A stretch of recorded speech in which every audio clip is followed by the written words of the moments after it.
So now I'm pushing up onto the Alpha here to let my gunner have some shots because I feel sorry for him. And then I decide I don't feel sorry for him very much anymore, and I pull back.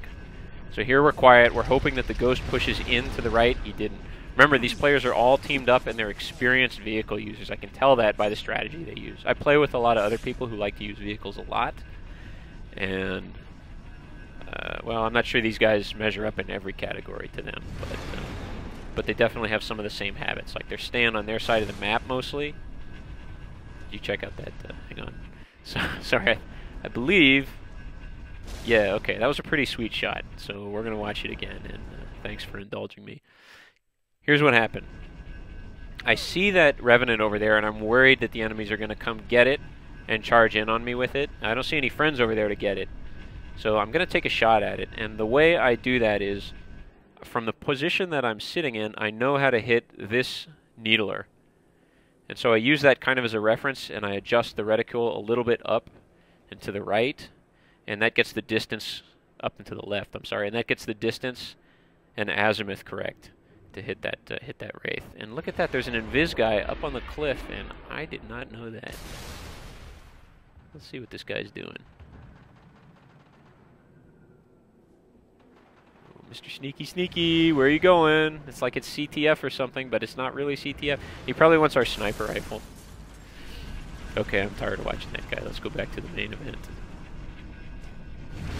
In general, the cliff is less threatening in Big Bro Slayer because you can have teammates spawn directly up there, even when they're enemies. So you tend not to lose control of the cliff. However, it can still happen, as you just saw with Mr. Sneaky McSneakerson up there. I don't know what happened to that guy. Probably got killed. So I'm not under threat right now, so what do? I don't push out looking for the enemy. Instead, I take long-range aimed shots at targets at strategic positions on the map, such as... I was hoping I'd do this shot. Okay, that is a carefully aimed shot right there. Let me show you where it lands. Here it comes in. Bam! You see what's significant about this spot? If there's a guy sitting here waiting for the sniper rifle, as not just one guy, but stacks of guys tend to do, they're toast. That whole pyramid is going to get blown to hell by that shot.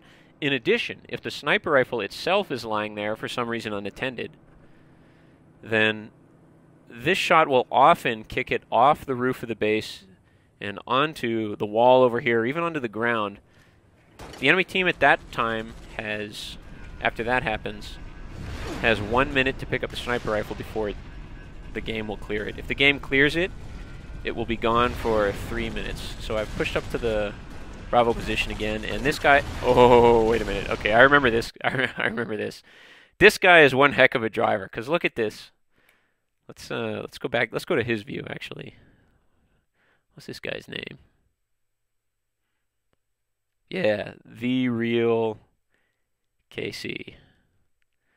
Okay, I don't get it, but I don't have to. This guy's a great driver. So look, he's under threat. He's getting hurt. He's getting shot at. Holy crap, he sees a Wraith. What does he do? He doesn't panic. He goes straight for the cave, and not only does he make it in, he does not even roll. He does not even roll the Warthog. My buddy, my teammates do roll their Warthog. They get blown up. This guy just keeps driving through the cave. Awesome. Hats off, dude. Nice driving. And now he sits here. He horns at his gunner to shoot. Okay, let me back up because there's something important from the Wraith point of view that happened here. As soon as I see this guy drive into the cave, guess what? Now there's enemies behind me. What does that mean? That means you retreat. If you want to stay alive a long time, you've got to play this way. Or you got to be smarter than me and figure out some other way to stay alive that long. So now I'm in a bit of a situation. I'm taking fire here from the cave.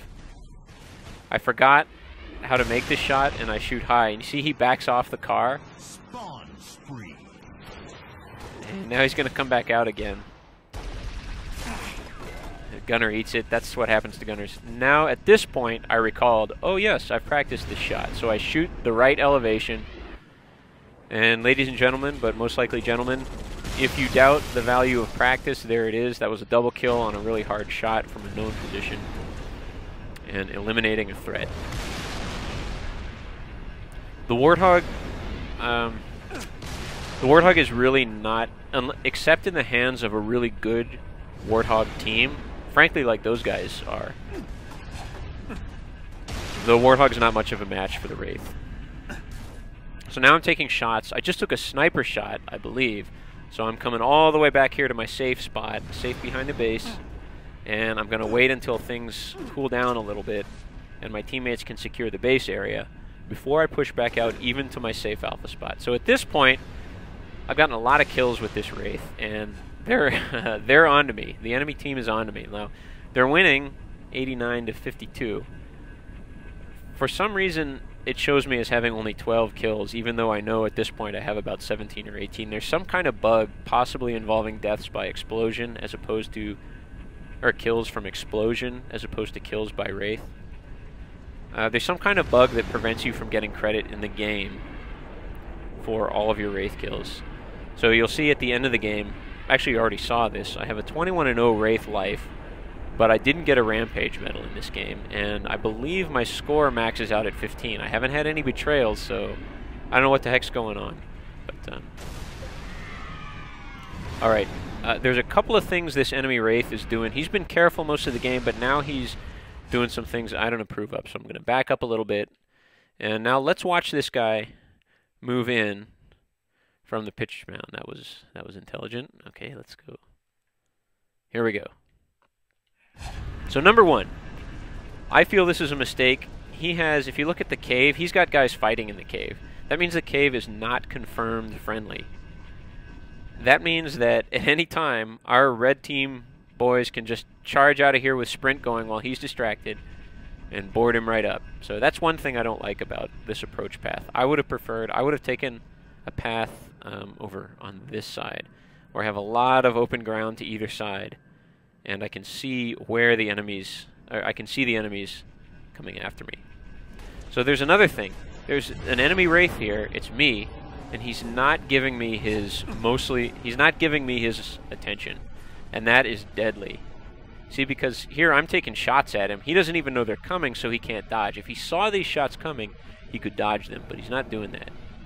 So the third thing I don't like about what he's doing is he should be sitting in this spot, in my opinion. You have to pretend I'm sitting in a Wraith, but look, this is the hill that I normally like to sit behind when I'm on the red team with my Wraith. Right here, you saw me sitting here most of the game because you're protected there. Well, that hill also provides a measure of protection for the blue team Wraith if he chooses to be really aggressive and pushes up to this point.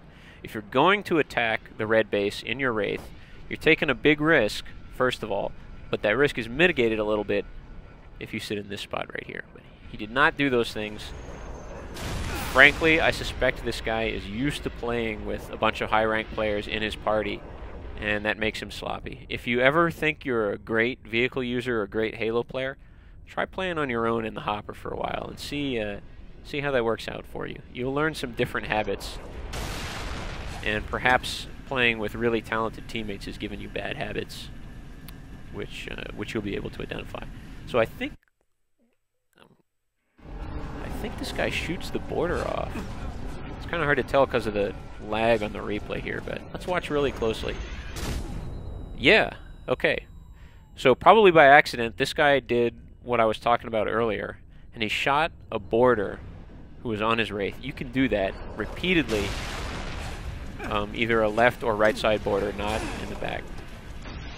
So look what's happening to this guy. He's pushed up way beyond his teammates. He's taken fire from my whole team. He is not long for this world. This is what you do not want to do with the Wraith. Now, granted, it's the end of the game. He's probably going for some kind of streak or something, but I don't care about that. I choose not to play for streaks, because then the game gets too serious, and you don't have fun. I just prefer to... I just prefer to pick up the odd perfection medal every now and then, as I did in this game, and was quite proud of since we lost so badly. Alright. See what I'm doing here is I'm putting these 3 rocks between me and the enemy Wraith, and I'm going to shoot him coming out the left side. He's not going to have a chance. Even if he looked at me, he'd be in big trouble. Even if he had strafed out to the right, he would have been in big trouble because he would have been boarded. He shouldn't have pushed up that far. That's my opinion. And I use the turbo as the horn for the Wraith. If you just tap it really quickly, it won't actually burn any of your turbo. So I got a friend moving up there on the cliff. I try to support his advance with the shot over at the cliff approach. Now we got a full-on vehicle press coming. Yes, okay, I remember this. There is a lot of subtlety in what just happened, so let me rewind a little bit and I'll try to explain. Right away I see the Warthog coming, and the trick with shooting vehicles is you want to hold fire. You got to hold fire until you get the shot that you want and your lead is right, because you only get to shoot once every second or something like that. So what I think he's going to do, back up a little further, what it looks like he's doing is he's going to pass to my right in front of these trees, kind of like this. He's going to move in this straight line, going fast. That's what they usually do. So if we look over here, this is the path he's going to take. So I want to shoot him when he's right at this position, right by those trees, because if you zoom way out, you'll see that's the shortest range shot, where his Warthog is going to be closest to my Wraith and therefore easiest to lead correctly, most forgiving of mis-aimed shots. And I'm also going to be shooting through this little groove, which allows me to stay behind both of these hills and be maximally protected. Now I'm going to go really slow. I've got the reticle right where I want. And now watch what he does. See, he makes this right turn. He cuts in. Beautiful. Warthog drivers, if you want to dodge Wraith shots, what that guy just did is exactly what you want to do. Turn inside and then pass the other way, because now all of a sudden my lead is totally wrong. I'm out of position. He's going to pass, at least I think he's going to pass, on the opposite side of this hill here where I don't have a shot because I'm too far back. Can't hit guys on the reverse slope of a hill with a Wraith, usually. So beautiful maneuver. Unfortunately, he, I think, makes a mistake here, and he turns left to try to continue his previous trajectory. That allows me to reestablish the lead and take the shot. That was a near miss, but close enough. Okay, continuing. We're getting close to the end here. 10 seconds remaining. Taking sniper fire. The sniper's got surplus bullets, so now he's shooting them at you. That happens a lot. Perfection. And there it is. So what I was saying about the sniper is they usually won't waste shots on you unless they know a respawn is coming soon for the sniper rifle, or they know the game is coming to an end soon. So that guy was just going for one more kill. Didn't get it because I was wise to his tricks. Sniper rifle hurts. And there you go. Look at that. Perfection medal and a completely intact Wraith, not even on fire. And it's not like I was cowering the whole game, right? I was doing what I should do. I was protecting my side. This is kind of annoying. I can't make the score go away. I was protecting my side, preventing a base lockdown situation from happening, destroying enemy vehicles as they closed in on us, and taking strategic shots, keeping snipers suppressed, and so forth. Okay, well, thanks for sticking it out. I hope you enjoyed this and maybe learned something from it. I know I did. And have fun, go practice, and I'll see you online.